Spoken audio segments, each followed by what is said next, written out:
Hey everyone, welcome to the SnapCast. I'm Rob, I'm Jerry. and this is episode 172. Crap, I forgot what episode we're even on right now.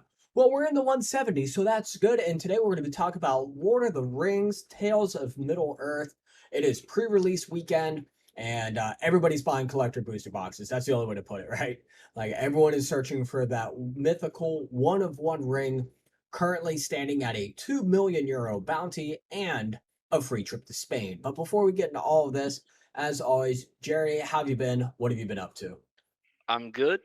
I just played in an RCQ today, fresh off of missing cut the top four. It was a 12-person RCQ, and I finished fifth. Lost out on breakers. Ah, man, that's tough. What were you playing? Pioneer. I was playing Lotus Field. I lost Okay. both games to Mono Green, and I was wishing that Karn the Great Creator was banned. Ramp Yeah, decks. Traditionally, a deck you prey on playing combo, except when they get access to Karn the Great Creator.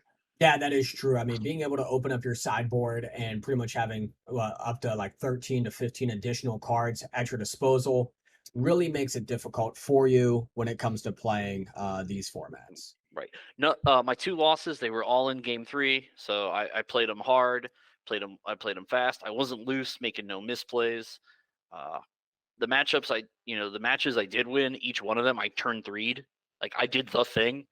I went, turn one arboreal grazer, turn two lotus field, turn three thespian stage, tap the field for three blue, pay two to cycle the vizier, untap it, tap it, copy it, play the hidden strings, untap, tap, play, pour over the pages, let's go to town. Yeah, that's Lotus combo right there in a nutshell for anybody. So hope you're taking notes in case Hope you're you t- curious about playing it. yeah, watch me pop. None of my games went to time, so those losers who go to time, you're bad at Magic. Yeah, pretty much. Um, as for me, I've been geared up for the NRG Chicago series. Going to be going out to play some modern, and I'm on a new deck. Something I would say that is outside of my wheelhouse in a way. Normally, I'm a ramp or combo player, but today or next week, I'm going to be playing more of a tempo deck in the form of Is It Scam? I mean, is it a scam? Who knows? Right? For those that don't know, you are very familiar with Rakdos Scam, with Feigned Death and Undying Malice. But in Is It Scam, we get access to our own two pieces of Scam. And Jerry, you got to play this at F&M a little bit. And what were your thoughts on the Is It Scam list? So first thing, it gave me my third 3-0, put me my third point. So I'm in second at my Nice. LGS's points race, and I am, being second with only playing at half of them is freaking great. But anyways, is it scam? I went 3-0. I beat Rakdos scam. I beat Is it Murktide, and I beat Living End. So you got to show the Scam deck that hey, Scam isn't reserved for just Rakdos. Is it can also utilize the Scam shenanigans, if you will. Right. And I'm convinced that Is it does it better. Yeah, no, and I have to agree because having the ability, yes, we have hand disruption and Rakdos Scam, right? We have removal, but we also have removal as well, and we have tempo, we have counter, and being able to control the pace of the game that way. And instead of scamming out a grief, we get to scam out a subtlety instead. Yes. Matter of fact, game one against the Rakdos player, I went turn one. I had the scam play of subtlety, fire, ice, and flip out the back. So I went turn one spiral of canal pass. He tries to grief me. I'm like, subtlety, slip out the back. Show me the bolt. No bolt. It sits on the board as a 4/4 because it phases out. Gets the +1/+1 counter, and then I top deck Ragavan and just punch in with a dash Ragavan. He ended up taking a whopping 6 damage that turn, and then previously paying 3 for the other one, putting him down to 11, giving me a treasure and putting him way out of the game. Nice. So yeah, no, being able to have those tools is fantastic. We will not be posting an episode next week. It has been, I would say, probably about 3 weeks to a month since our last episode. I would anticipate that as our normal regular release, but we'll try to get one out as soon as possible after I get back from NRG Chicago so I can talk about that. I plan on playing the entire time, regardless of what my record is, just to get the reps in and also to get as much information, I would say, about this deck as possible. And I mean, it has some of the same utilities, right? Access to Blood Moon, being able to punish your multicolored decks, having the counter spells, having the just that tempo suite is really what I think makes this deck stand out more so than the Rakdos scam. Getting to play expressive iteration. Yes, one of the most busted cards. Probably my biggest mistake was not playing expressive iteration and not playing probably some copies of Mole Drifter. Probably my biggest mistakes. Okay. Eh, What were you playing instead of expressive iteration? Fire Ice. Oh, okay. I was pure tempo. I played Fire Gotcha. Ice. I played Prismari Command. I played Force of Negation. I was going as free as possible. Okay. Yeah, no, I mean, and that's a fantastic avenue. And that's one thing I really like about the Is It Scam list is we're able to do that. It doesn't give me the exact same vibes of Splinter Twin, but the tempo aspect of it definitely kind of brings some old memories back. Right. It does some pretty obnoxious lines. The only other thing is, I think I would cut two of my four season pyromancers and turn them into mole drifters. I think the value of being having since we're playing scamming in blue, why are we not scamming this card? Like on turn 4, if you have your fourth mana, evoke your mole drifter and then bounce it up with essence flux to get it back as a 2/2 flyer that just drew you 4 cards. That's a burial. Like Yeah. that is something I should have been aiming for. It's a lot more pliable to do that than Seasoned Pyromancer because of the discard the cards cost part of it.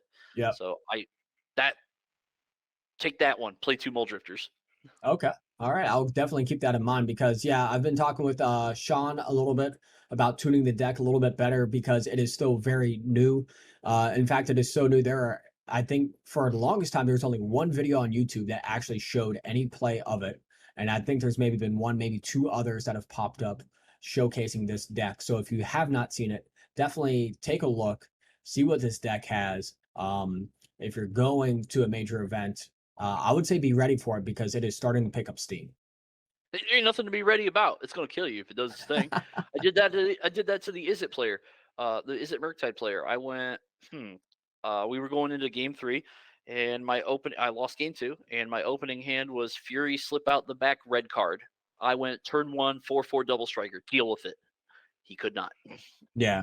There's no getting ready for it. It's kind of like one of those things is like you're starting to see the impact of these elementals. Like people are starting to move back into the Orzhov version with reanimation tricks with Atraxa. Okay. So it's becoming more and more apparent that we're starting to see these become problematic. Like Yeah. it wouldn't surprise me if in like a year the three of the best decks in the format were variations of these scam decks. Yeah. Like they might have to look seriously at this cycle of cards and decide what do we need to do? Do we ban the cycle or do we start hitting cards like Ephemerate, Feign Death, Slip Out the Back, Essence Flux, weird 1 mana blink cards? Yeah. And that's one of the nice things I like about it too is like again we're going back because the one effect we went all the way back to Shadows over Innistrad. We pulled an uncommon from that. And in order to get our scam effect. And Right. so, like, again, we have not explored every possibility when it comes to modern. And I think that's one thing I really enjoy about the format of modern is even when you think it is stale and stagnant, all it takes is for someone to be like, oh, wait, hey, this is a card. Let's see if we have one more. Oh, we do? Excellent. Let's use this now as a shell. And instead of going Rakdos, let's go Is It colors instead. And we can do the exact same things Yep. because there was nothing new that got printed, right? That had this morph into Is It Scam? It was just a The newest discovery.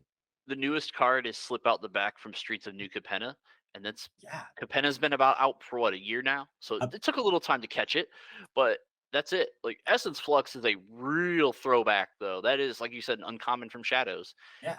And because of the way it reads, you think, oh, I would only play this in Spirits.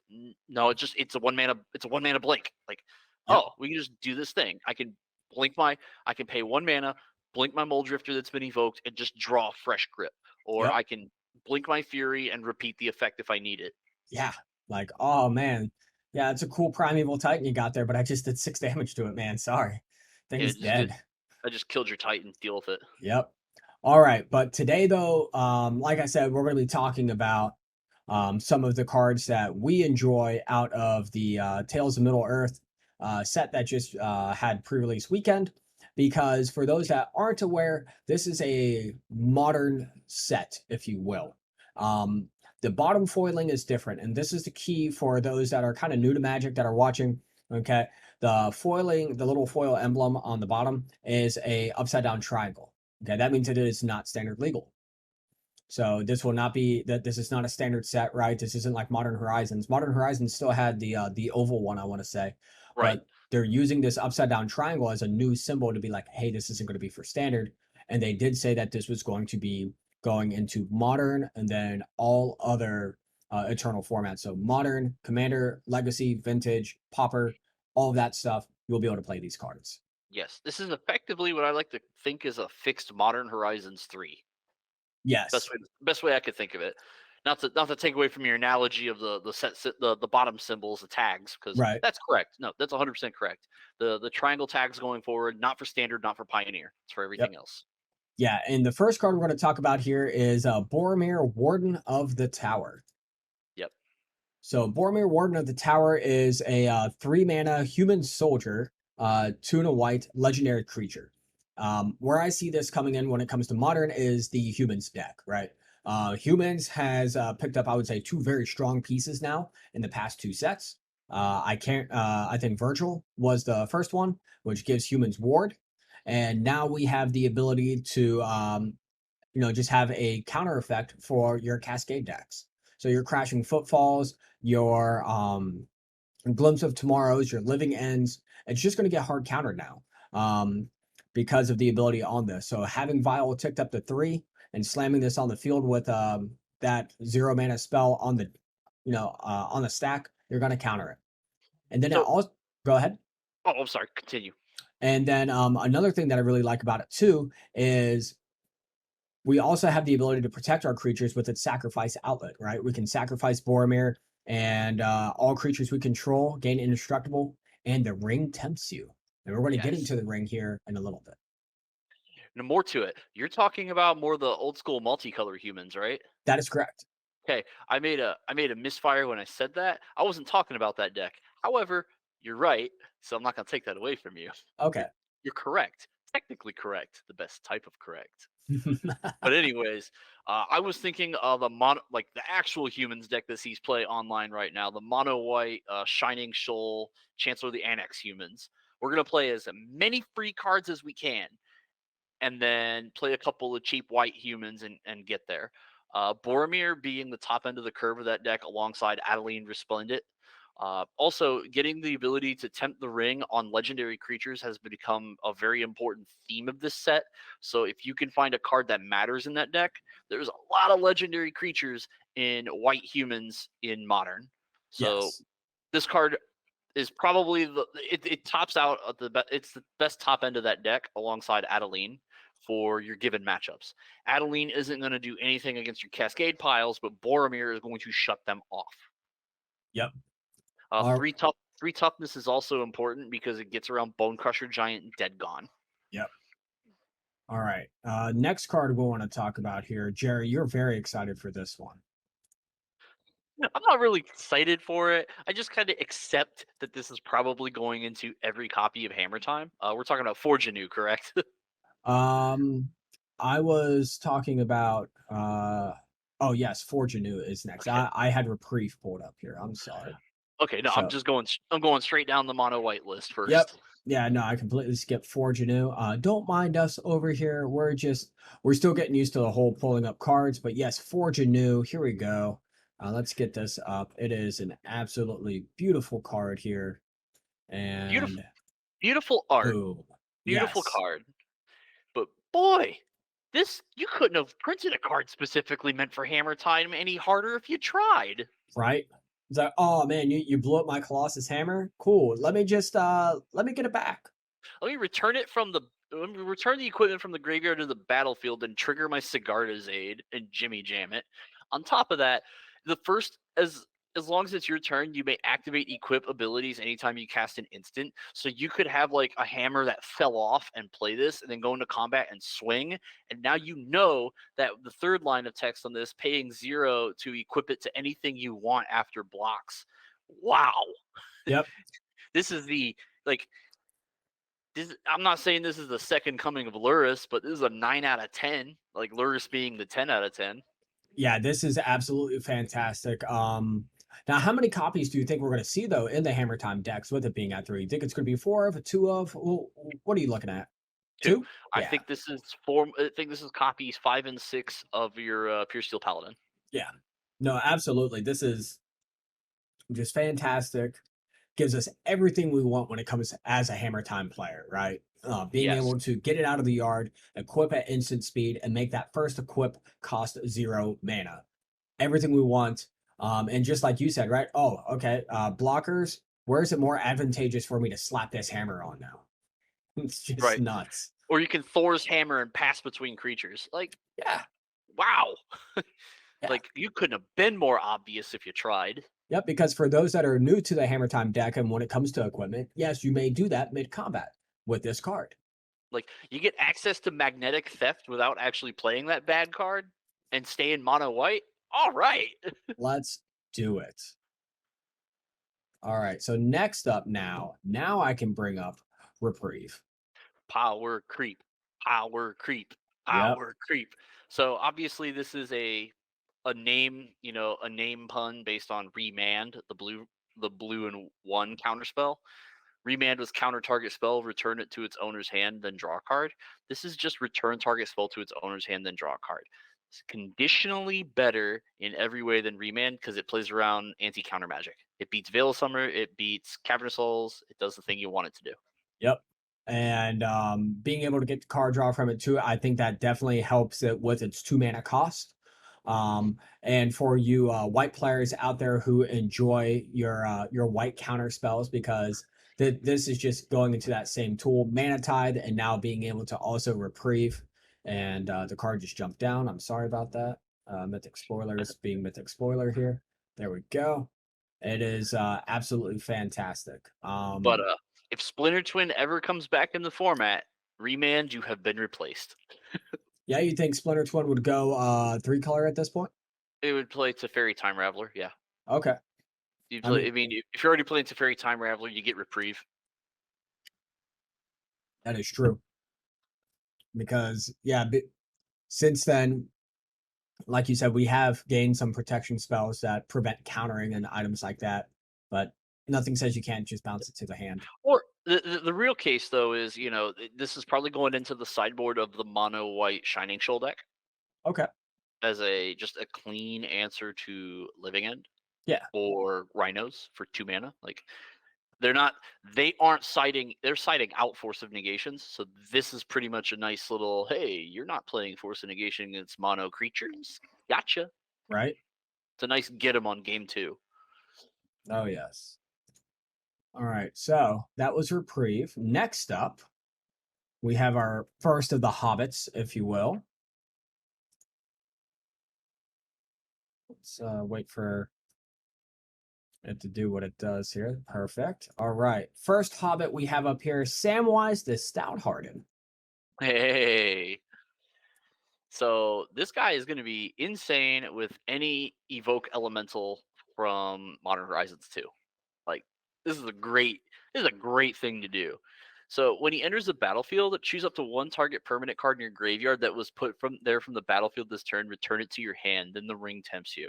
The ring tempting you is just gravy on it. What you really want to do is just return Solitude to your hand. Yeah. Yeah, being able to get Solitude back. I mean, this almost reminds me of the terrible loop we had with blue. What was that land card that you could pretty much just infinitely cycle Cryptic Command? Yeah, Mystic Sanctuary. That's it. Yeah, Mystic Sanctuary. It kind of reminds me of almost being able to do that. Granted, it won't be to that extent, but being able to just slam Samwise Gamgee and get that Solitude back, it's going to give some fuel bads. That's for sure. Yeah, the stout-hearted here is going to generate a lot of value in, again, these white-based decks that really want it. Yeah, and one thing I like about it too is Samwise does have flash. So being able to do that like on an end of turn thing to catch your opponent is also going to be very handy to have as well. Yep. All right. So what do we got up next on the docket, Jerry? We had Slip on the Ring, S- common. Slip on the ring. Okay, so we're Yes. still in white, and Yep. white I think is one of the biggest winners when it comes to this set. Yeah. Up and down rarities. They hit it. They hit it hard. Slip on the Ring is a nod to Popper here. Uh, we don't know how powerful the ring tempting you is going to be in a format like Popper, where these commons that have this effect that keep doing this thing over and over again. We've seen that absolutely break the format to where the ban list doubled in size with initiative. And this is another card that easily lets you tempt the ring as well as work well with the ephemerate deck in the format. Yeah. Because black white Orzhov ephemerate is a super powerful deck in Popper right now. And if tempting you with the ring is worth it, then Slip on the Ring is going to be the card you want to be playing in that pile. Yep. What about other formats? You think other formats are going to take advantage of this, or just no? Uh, I mean, if you're Commander, there's enough Ring Tempt You cards that are actually worth it for Commander, from what I've seen. That this will probably, obviously it'll go into that deck. Uh, Beyond that, I don't see it being played anywhere else, but I could be wrong. Gotcha. Okay. So now we get into our first blue card, though, with Council's Deliberation. Let me get this one up. There we are. And uncommon too, and that's another thing I find interesting is a lot of like the better cards that we're going to be, or the cards that we think are better, right? This is just our opinion here, and what we've seen and what we think how it's going to impact.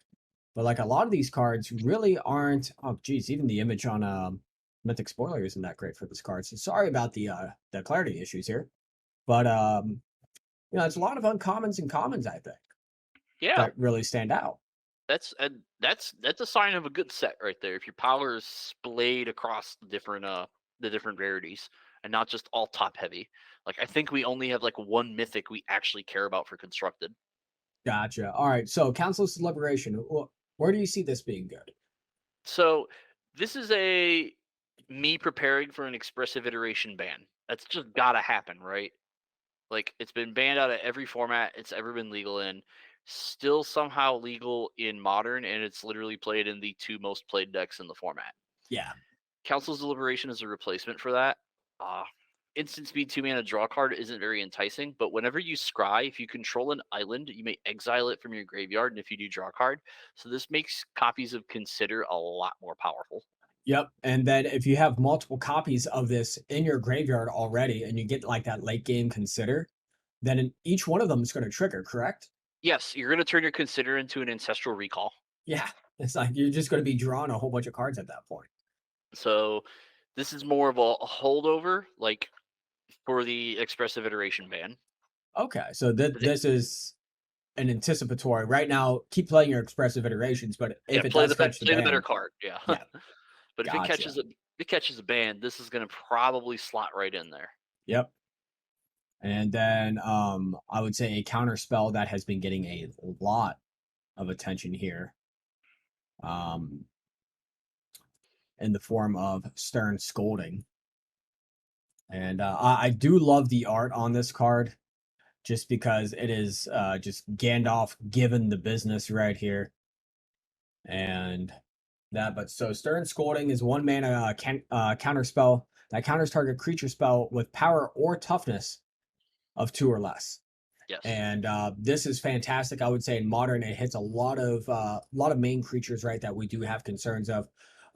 Just to start naming off a few, you got your Ragavans, you have your Darcys, Dragon's Rage Channeler. You have almost every creature out of Hammer Time that can catch. Of course, it's Mythic Spoiler being Mythic Spoiler again. Sorry, it's scrolled. Um, but yeah, hitting almost every creature out of your Hammer Time decks, hitting every creature in burn. It has a lot of usage, but it's also limited usage in a way too, Jared, as you were talking off camera. Oh, it also hits Yes. Grief from Scam Mhm. too. but there are other bigger creatures that maybe a different counter spell would be more viable. Right. My expectations are tapered on this card. Counter target creature spell is not particularly good in modern. Generalized counter spell is a lot better.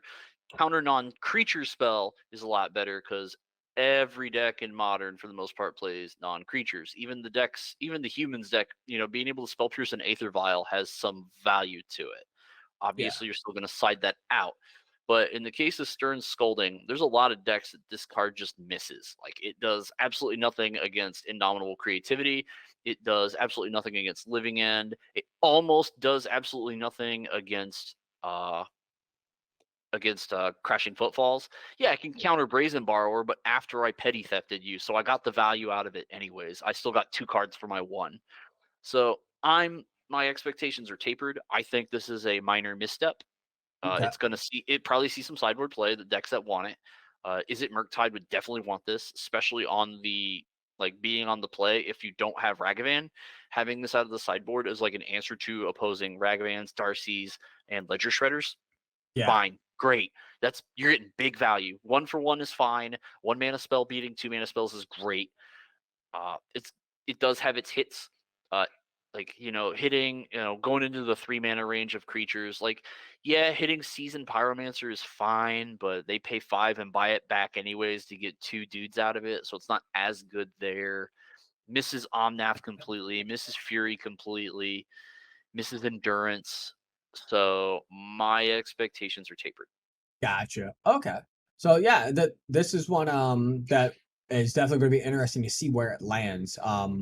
It's a role player. It plays its role well, but Yes, let's not say this is the second coming of Counterspell. yeah, no, no, no, absolutely not because of the generalization as you put it.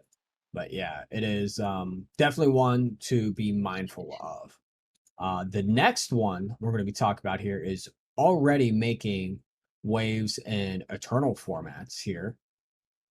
Very excited about our. Um, no, I don't think it's our first rare we're talking about, but No, it. it's our third rare, Okay, but blue had no rares. That's why we feel like we've missed rares for a yeah, while. gotcha. Okay, yeah, we did talk about him, but Orcish Bowmasters. All right, Orcish Bowmasters here. We got a 2 mana 1/1 with flash. When it enters the battlefield, and whenever an opponent draws a card, except for the first card they draw in each of their draw steps, Orcish Bowmaster deals 1 damage to any target and amass orcs 1. For those that don't recall what amass is so you get an orc army token, and it enters with a +1/+1 counter. And then as you continue to amass, that orc army token gets additional +1/+1 counters on it for each card they draw outside of that. And legacy is where this is already seen a good hold in, right? Legacy is all about cantripping for those who don't know, a whole bunch of card draws in that. But even in modern, there are talks of getting this into a burning inquiry deck where you're forcing your opponent to draw 3 cards.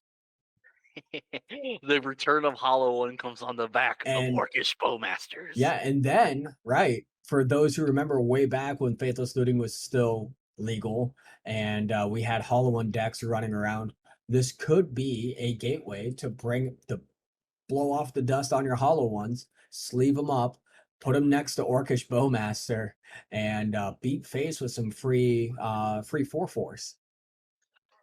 So, my opinion on the card is I'm pretty sure this is a good sideboard card in, or even main deck, depending on how you want to play the format in Scam. I think Rakdos Scam would enjoy this card.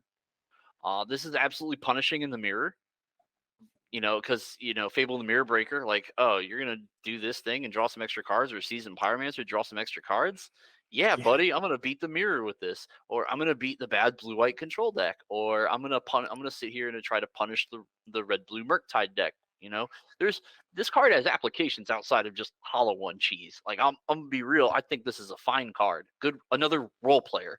I think the decks that want it will play it. This is easy side in, side out, alongside Dothy Voidwalker. So I'm excited to see this. I think it's got real legs. And one thing I really enjoy about it is its ability with flash. So they go to cast their first cantrip for the turn, just flash this in, and boom. Now you've got two creatures on the battlefield for the price. I mean, for 2 mana. And Right. that, You get a 2/2 token because it happens when it enters the battlefield, yep. and you dealt 2 damage to their face, and you've got a 1/1. Like that's decent value. Well, you're going to get a 2/2 out of that because that orc. So you're going to amass the orc, then they're going to draw the card, and then it gets another +1/+1 counter. Yes, it's gonna Eh, be a two. It's gonna be a 2/2 that already dealt 2 to their face with a yep. 1/1 with the 1/1 guy that with the ability. Yeah. Like, yes, please. Then it creates awkward situations of like, so if you don't have Fury, how do you answer this? Do you kill the thing making the thing, or do you kill the token that they're just gonna get back? Like Right. it creates a lot of bad math situations. Yeah. So yeah, I think this card might actually be the rare that finds itself in the most number of modern decks Yep. out of the I set. I absolutely enjoy that. All right. Next up, we have Voracious Fellbeast. So this is my one and only one of two like big like this is a commander hit right here. This is pretty wild being able to have each when it enters the battlefield each opponent sacks a creature. So this is a one-sided fleshbag marauder at 6 mana that gives you a 4/4 body, and at a pod of 4 you're going to get 3 food tokens. Yeah. We can do a lot with 3 food tokens in Commander. So this is kind of my nod to the format. Like if you're trying to play the food deck or the Hobbit food deck in the format, this is your top end. You're going to want to play this card. You're going to want to blink this card. You're going to want to do this over and over again. Yep. Yeah, no, I absolutely enjoy this. Really, so currently I have two commander decks right now. Yes, that's right. I'm up to two. I built a colorless commander deck because I'm a degenerate. But absolutely, a couple of my commander buddies, they're already eyeing this up and they're like, is this something I should add? It's like if you got the room in your black deck for this, absolutely. Then start looking at what other food cards you can use to take advantage of these generated food tokens, or you just have this ability to gain life. Right. The Abzan Halflings food deck is looking pretty cool in that format. That might actually be my third Commander deck buy. Yeah. I'm looking real interested in it. All right. Next up, we have Lash of the Balrog here. And of course, it gives us a terrible image because why wouldn't it? Why wouldn't they do that? Right. This is like But one of the initial spoilers, it looks like here that they had. Somebody took a picture of it on a table. But with a toaster. right. All I right. gotta get this. I gotta get this spoiler, but I gotta make the picture as bad as humanly possible. Right. All right, so we got a 1 mana sorcery here. As an additional cost to cast this card, sack a creature or pay 4, destroy target creature. So this card and the next card we'll talk about, I'll just tell you. I'll mention the name Nasty End. They both go into the same pauper deck that is both making waves. It's the black red and black white sacrifice decks. So this Okay. is obviously super good in that. It's giving you the option to choose. It gives you the option to sacrifice your shambling thing that makes the treasure token to destroy an important creature. Gotcha. That's all. That's all. That's all that matters. It's the fact that it's a common that does this thing at sorcery speed for 1 mana in the deck that wants it. Okay, and I'll go ahead and pull up Nasty End now. Show that one too. Nasty End is a little bit more varied here. If Okay. Black Red Sacrifice, people like this is pretty nuts in your Asmo Kitchen deck. Okay. Like you can so without going too far, there's another spoiler in the set that makes the Asmo Kitchen deck turn into an Abzan pile rather than a Golgari pile. But this is a card that also goes in that deck because you can sacrifice your Asmo, draw 3 cards, and reanimate your Asmo with that special card we'll get to later. Yes. But that, and on top of that, it goes into the Pauper deck as like more copies of Deadly Dispute. Just Gotcha. more drawing cards, sacrificing creatures, doing all the shit you want to do. I'm all of it. I'm all here for it. All right. And then I think we have our first mythic Our coming up. first and only mythic. Yes. Uh, I think. Have you got it up? Yep. Okay. I think Spiteful Banditry is going to be the chase mythic of the set. Okay. Barring the obvious $2 million bounty and a trip to Spain to ring. Right, right, right. Like barring that, this is the commanderiest of commander cards. Red X Spiteful Banditry. When it enters a battlefield, it deals X damage to each creature. Whenever one or more creatures your opponents control die, you create a treasure token. This ability triggers only once each turn. Note how it's on an enchantment. So this ability sticks around. So each time you kill creatures with your red cards, such as Blasphemous Act, Vandal Blast hitting artifact creatures, you're going to generate arbitrary treasure tokens to keep the mana generation flowing. Yep. I think this card has this is my called shot. I think this is going to be the commander staple and the chase mythic of the set. If I pulled this, I would be very excited. And if I pulled a foil one of this, I would put it away and keep it safe until the price spikes. Yeah. Now, one thing I will say I kind of don't like is it does only trigger once per or once each turn, but they also had to do that. Otherwise, you would be making a plethora of treasure Yeah, tokens. you would have a Dockside Extortionist version 2.0. Like, I'll take a half a Dockside Extortionist that's also a sweeper any day, though. Yep. And then it, it's incremental value throughout the course of a game. Like, and also it doesn't matter if you kill the creatures in that pod. You could pass turn and your opponent kills two big idiots on your opponent's board, and all of a sudden you got a treasure out of that. Yeah. Like, that's fine. Yep. So, I mean, you're looking at possibly creating 3 treasures before it even gets to your turn. So your mana count's gone up by 3 for Or it could free. be 4. Yeah. You did it on your turn, and then Yep. they did it on each player's turn. Yeah. No. So, Even just playing this at 2 mana and setting yourself up for success might actually just be worth it. yes. All right. Then next up here, we got Fiery Inscription. Let me get this up here. Fiery Inscription, I believe, is an uncommon. Yes. All right. When it enters the battlefield, the ring tempts you, and whenever you cast an instant or sorcery spell, it deals 2 damage to each opponent. This is a power crept Aria of Flame, I think. Yes. Aria of Flame had the real bad drawback of giving 10 life, and if your opponent had the answer to it, you set yourself way further back than ever. Yep. Fiery Inscription doesn't do that. No. The Storm crowd has been talking about playing this in the main deck because in Storm and Modern, the problem is right now the ban list has tailored the format for it to where it has to have a creature to succeed Yep. or play Empty the Warrens. Empty the Warrens is not good in a World of Fury, so we're not playing that. Chatterstorm, same thing, not good in a World of Fury. So Fiery Inscription gets the mention here because all of a sudden it starts turning your Grape Shot into copies of Lightning Bolt, which is very reminiscent of Pyromancer's Swath. Pyromancer's Swath had the negative cost of making you discard a card. So, And a nice thing too is like, you like a big problem sometimes with the Storm player is that they fizzled out at a low count. And you don't have to worry about that now. If you're looking at doing bolts for each grape shot, your storm count needs to be 6. 6 to kill them on most games at that point. Yeah, because I mean, people are going to be fetching. They're going to be doing damage to themselves. And just like with Scape Shift, really, I know you're going to be at 18 life, so I only need 7 land. With Fiery Inscription, I only need a storm count of 6. Yep. Sometimes you need a Storm card to kill them. Sometimes you just go Red Ritual, Manamorphose, cantrip, cantrip, cantrip, and all of a sudden they've taken 10 Yeah, after you like played it on like turn 2. yeah, you don't even have to hit your grape shot if this is already on the field. You just keep playing, and now you're just shocking them with each instant and sorcery you're casting.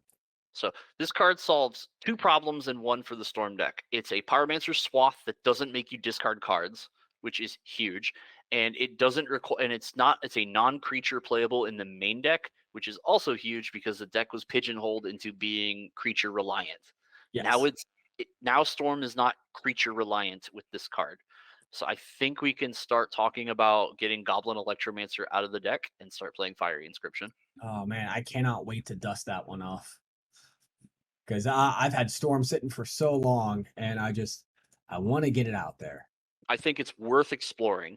Is it the second coming of a tier 1 Storm deck? I don't think so. But being a side crept Gutter Snipe, Power Crept, Pyromancer's Swath, and being a non-creature is good enough for me to say, you know what, let's dust it off. Let's go. Yep. All right. Next up, Jerry.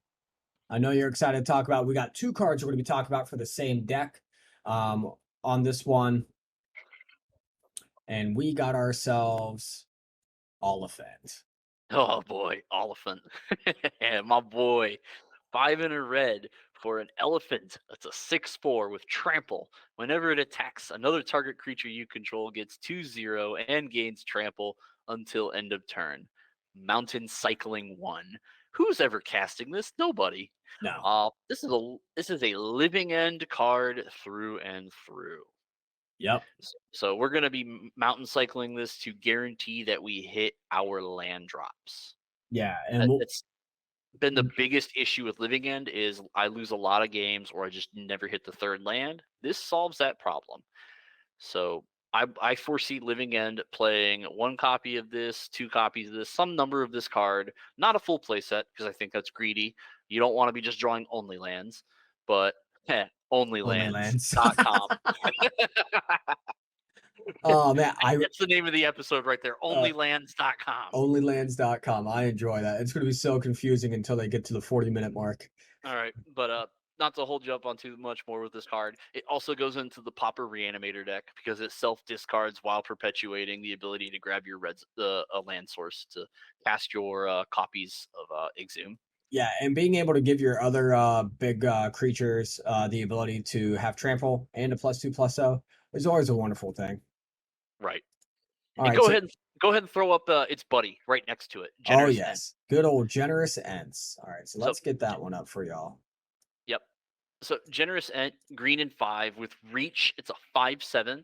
When it enters the battlefield, create a food token and forest cycling. So the question is which one do you play over which one? And it really depends on who you are. Generous Ent, being that it has a 7 toughness, means it dodges Unholy Heat, which Oliphant does not. But Generous Ent allows you to beat Blood Moon more often because it finds a forest, which is a lot more relevant. However, Oliphant allows you to gives a striped Riverwinder or Waker Waves trample to punch through a bunch of idiots from a seasoned Pyromancer or something like that. Because that's subject to happen against like the scam matchup and such. So Yep, it depends on what you, the player, are looking for. I have found that both of them are fine. Generous and being green means you get to use it with endurance and force of vigor. So that's also another upside to the card. gotcha. Okay, yeah, no, But I really like both of these, but again, like you were saying though, and maybe a little greedy to run too many of these. yeah, I wouldn't. There may be a possible. I think the maximum number is 2. There's 39 cards and then 19 lands that are just like this is what the deck's main 60 is. There's 2 open slots to really flex slots to really play with. I think one Oliphant, one Generous Ent. I'm the Greed Master. I want 2 Oliphants. I want you dead, and I want you dead fast. Yep, So that's how I see Living End, and that's how I play it. yeah, So both of the cards, and it also goes into that same deck. It goes into the Golgari Reanimator shell because there's 2 different shells. There is a Jund Reanimator, but that one's mana is really awful. Like Geothermal Crevice sucks because that's what you have to play. So yeah, those 2 boys right there, they're the new treats for Living End. We got treated really well in this set. yes. All right, the next green card we're going to be talking about here, the Lighted Halfling. Yeah. Delighted Halfling coming in at a 1 mana mana dork. Here it's a 1/2 body. Taps for a colorless. Cool. But really, what we care about on this is adding 1 mana of any color to cast a legendary spell that cannot be countered. So if you want to bring Maverick into Modern, this is a good way to start. Yeah. I almost like this a little bit too for like Yawgmoth. Being able to make Yawgmoth uncounterable is always a good thing. Ooh. Generally, like you're probably not going to be casting it, casting your Yawgmoth, right? You're probably going to be quarter calling for it, but still, this gives you an uncounterable outlet for that, or any other legendary spell where you want to provide that protection from counters because you want to hit it. Yeah, maybe we are interested in this in other decks. I thought this was going to create a new archetype. Making Yawgmoth uncounterable might have just sold me on it. Yeah, again, it's something to play with, right? We're not saying this is the exact right place to go. It's just initial thoughts. And No, people who it's the have exact right place. I'm saying it. Make your Yogg uncounterable because that control is like it's one of its worst matchups has been dealing with counterspell. yeah, This solves that problem. I say yep. go for it. Play Yeah, ball. give it a shot. Let's see what it can do. Tell me But I'm wrong or tell me I'm wrong. yeah, and I'll always take the no, you're wrong, you're stupid, you haven't played enough Yawgmoth yet. Because it's true, I haven't. But just we're brainstorming ideas of where we think these cards could possibly land, not where they should land. Right. Speaking of lands, excellent segue here. Now we're going to get into the lands because there really wasn't a whole lot of like artifacts or multicolor that really stood out. We will get to a couple, but the first land here, Jerry, we're going to be talking about, we're taking an adventure into the Shire, and we're Yeah. talking about the Shire. So at the very least, Golgari food was already a deck. It needs a little help, and this is the help. This is one of the pieces that at least keeps Golgari food into the format. I might have said Golgari lands by accident. Whatever. Eh, Golgari food. Making a food every turn unconditionally is fine. If you have something, gives you something to do with additional mana, and it's yep. something that the deck actually has a problem with sometimes. Yes. And also its ability to enter the battlefield untapped if you control a legendary creature. Hey, I mean, your food decks run an Asmo, right? Might as well just go ahead and let this enter the battlefield for free. And if you have the mana available, go ahead and make a food token. Yep. So that's one of the great things that, again, yeah, I agree with, is Golgari food gets a little bit of help there. Next up, though, for lands we're going to be talking about, we're going over to Minas Tirith on this one. Yeah, Minas Tirith. Again, the mono white humans deck. Any white based deck that's attacking with lots of creatures. I don't know if this sees play in Hammer because it almost always comes into play tapped unless you're playing copies of Skrelv. Yeah. But the upside of giving you something to do with extra mana because you attacked with like in the case of white, like I can see a turn 4 where you're out of gas in the white humans deck and you just have one Adeline, but you get to attack with it and the token, and so you get to tap 3 and draw a card. Like I think Yep. this is a fine one of in those decks. Kind of the Gotcha. kind of the free, like if you're in a mono white deck that attacks with creatures, this is the free legendary land that you get to play one copy of. It's better than the basic planes. Yeah. All right. And we got one more land here you want to talk about, Jerry. Uh, this is the colorless one Yep. that comes to us. Yep. Shire Terrace. Yes. Nothing. It's a side crept evolving wilds terramorphic expanse for Pauper. Okay. This one adds colorless on the spot. So if your deck runs a lot of colorless cards, there's a few of them in Pauper. I'm looking at I can't remember what the Tron deck's colors are, but the Tron deck is going to be interested in Shire Terrace in that it allows you access to its plethora of colors when you need them. It does play colorless cards. Obviously, you're going to want to play a Tron land first, but this is utility that the deck wants in Yep. Pauper. Gotcha. Okay. So getting a decent spread here of our thoughts on these cards. Next up, then we got Flame of Anor here in multicolor. Comes at us as an Is It spell, Yeah, because is it needed the friggin' help? right? Wow. Yeah. One blue and a red for an instant. Choose one if you control a wizard as you cast this spell. So it's important as you cast it. So when this is on the stack, it don't matter if they kill the wizard. You're getting two. Yep. So you may choose two instead. Target player draws two cards, destroy target artifact, or it deals 5 damage to target creature. Uh, Man, that's pretty good. Not Yeah. gonna lie. This makes like there was someone who went 5-0 in a recent league playing a blue-red wizards deck where the whole goal of the deck was it was trying to play it played the 1 mana common from March of the Machines that adds 2 to your mana pool, a blue and a colorless. You can only use that mana for activated abilities, but the rest of the deck was wizard creatures, and it was trying to build their own stifles to prevent people from fetching because it used Nimble Obstructionist and crap like that. But because it also played the wizard cycling card, it was like a 5 mana counterspell with wizard cycling, you're always going to have a wizard. I think that deck just plays this card. Yeah, no, absolutely. This is straight into Wizards. And yeah, I agree because I remember when like you had Wizards Lightning, and then what was the counter spell also with Wizards that was Uh, out as well? it's cancel and then it's counterspell if you have a wizard. Yeah, like Obviously, in modern, we're not playing that. We're just gonna no, play, and we're not yeah, playing Wizards Lightning. We're just playing Lightning Bolt and counterspell. yeah, But but for like Pioneer though, this is where we could. Oh well, I mean, this isn't seeing Pioneer play, but there are other applications that you can utilize this for too, though, in your Wizards decks. Yeah, I forgot right, this isn't Pioneer legal for a second. Got slightly excited and then immediately slapped down and sad. It's almost like yeah, being in the military. right. Got excited about something for no reason. Exactly. All right. Next up here we got another one of our hobbits, Samwise Gamgee. Both the Samwise cards are actually pretty good. Who'd Yeah. have thunk? So in limited, this is the pack rat of the set. If you pull this, you play this. I watched a kid who had never played sealed before. He pulled this and he won every game he played it.